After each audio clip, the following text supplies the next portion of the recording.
నిన్నడుగుతున్నాను, మనస్ఫూర్తిగా అడుగుతున్నాను,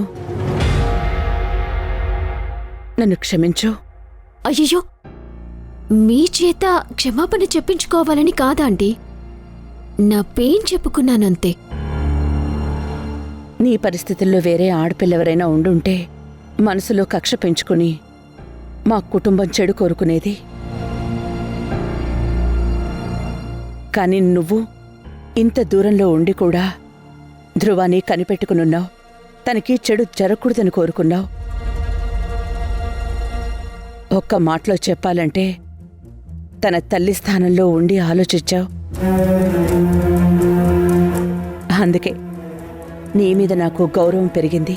మీరీ మాట అన్నారు, నాతో ఎప్పట్లా నార్మల్గా మాట్లాడుతున్నారు. చాలా థ్యాంక్స్ అండి. ఇవి కేవలం మాటలు మాత్రమే కాదు గ్రీష్మ, నీ విషయంలో నేను చేసిన పొరపాట్లను కూడా దిద్దుకోవాలి అనుకుంటున్నాను.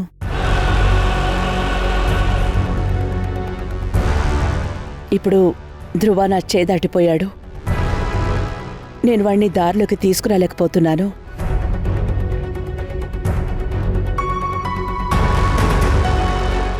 కానీ వాడి మనసుని అర్థం చేసుకుని జీవితాంతం తోడుగా నిలిచే భార్యగా తనని మళ్లీ దారిలోకి తీసుకొస్తావని నేను నమ్ముతున్నాను. అలాంటి కోడలిగా నా ఇంట్లో నిన్ను అడుగు పెట్టమని బ్రతిమాలుతున్నాను.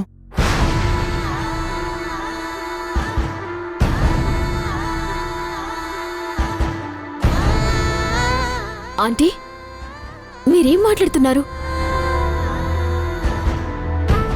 ఈ సమయంలో ధ్రువకి నేను తీసుకురావాల్సింది ఆస్తులున్న అమ్మాయినో లేక అందమైన అమ్మాయినో కాదు,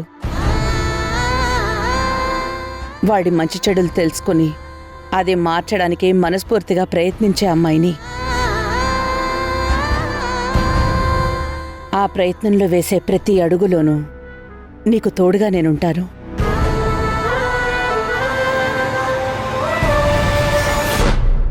నీ ప్రేమ గట్టిది కాబట్టి నీ ముందు నన్ను తలవంచేలా చేసింది. అయినా గర్వంగా ఉంది. అందుకే తగ్గి అడుగుతున్నాను, నువ్వు ధ్రువాని పెళ్లి చేసుకుంటావా?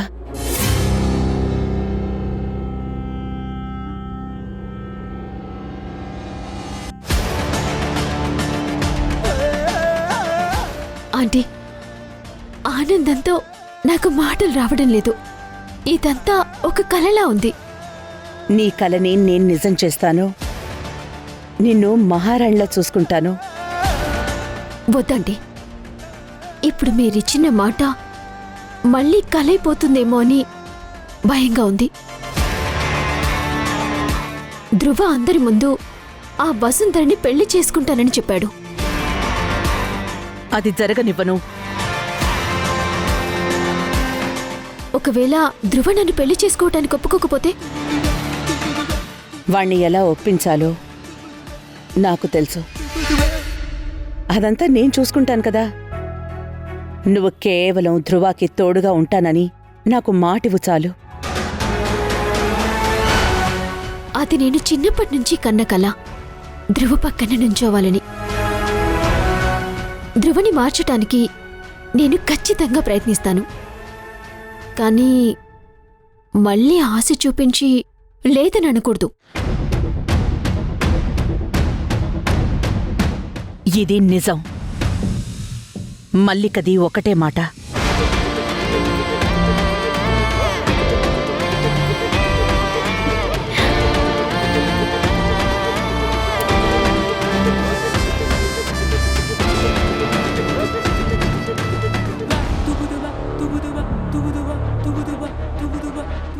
All the best.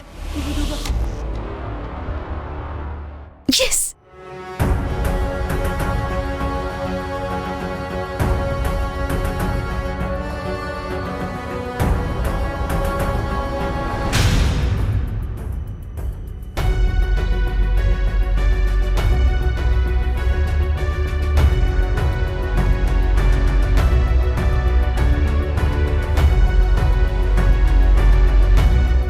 తాత టైం తీయనమ్మా, అవుతుంది, వెళ్ళు, గేట్ తీ వెళ్ళు. తాత.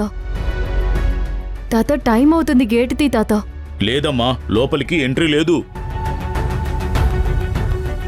తాత ఇప్పటికే లేట్ అయింది, తొందరగా గేట్ తీ. లేదమ్మా, నీకే చెప్పేది, వెళ్ళు వెళ్ళు. మామయ్య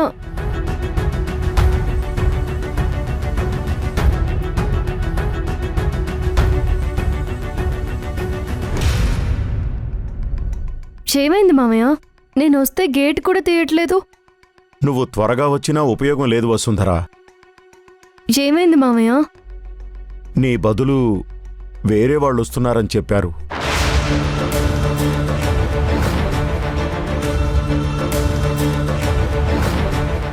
నిన్ను బండెక్కించుకోకూడదని ఆర్డర్.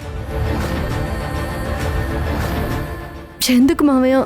నేనేం చేశాను? ఈ దేవిరులో అదే నాకు అర్థం కావడం లేదు.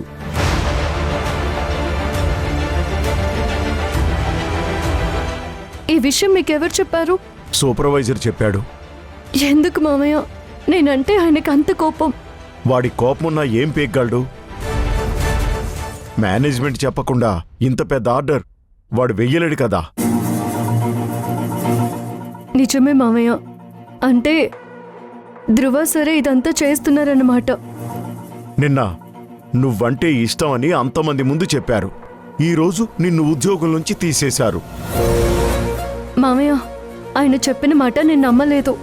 ప్రతిరోజు నాతో ఏదో ఒక తమాషా చేయడం ఆయనకి అలవాటైపోయింది.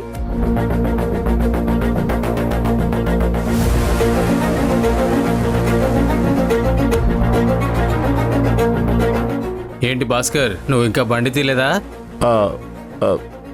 హెల్పర్స్ ఇంకా రాలేదు సార్. వసుంధర్ని తీసుకెళ్ళమంటారా? వద్దు,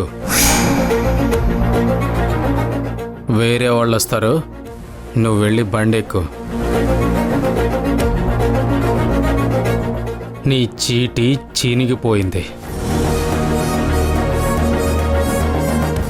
వీసీ గారు నిన్ను పెళ్లి చేసుకుంటానని గాని పొంగిపోతున్నావా?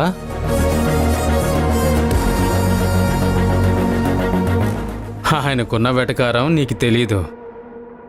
నిన్న నీతో చేసింది అదే. రేపు ఆఫీస్కి వచ్చి నీకు రావాల్సిన కూలి డబ్బులు తీసుకొని పో. నిన్ను క్షమించడానికి నువ్వు చేసింది చిన్న పని కాదు. దానికి వసుంధర కాళ్ళు పట్టుకుని క్షమాపణ అడగడానికి కూడా సిద్ధమైంది కదా. అప్పుడేమో ఎస్టేట్లో అందరి ముందు ఒక మాట చెప్పి ఇప్పుడు కడుపు మీద కొడుతున్నారా? ఇది దేవుడు క్షమించడు. అబ్బో, దేవుడికి ఇది తప్ప మరో పని లేదా?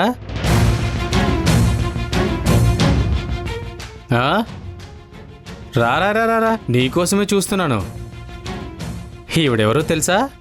మన కొత్త హెల్పర్. ఏంటి ఇంకా నిలబడి చూస్తున్నావు? వెళ్ళి బండెక్కించో, వెళ్ళో. రామ్మా.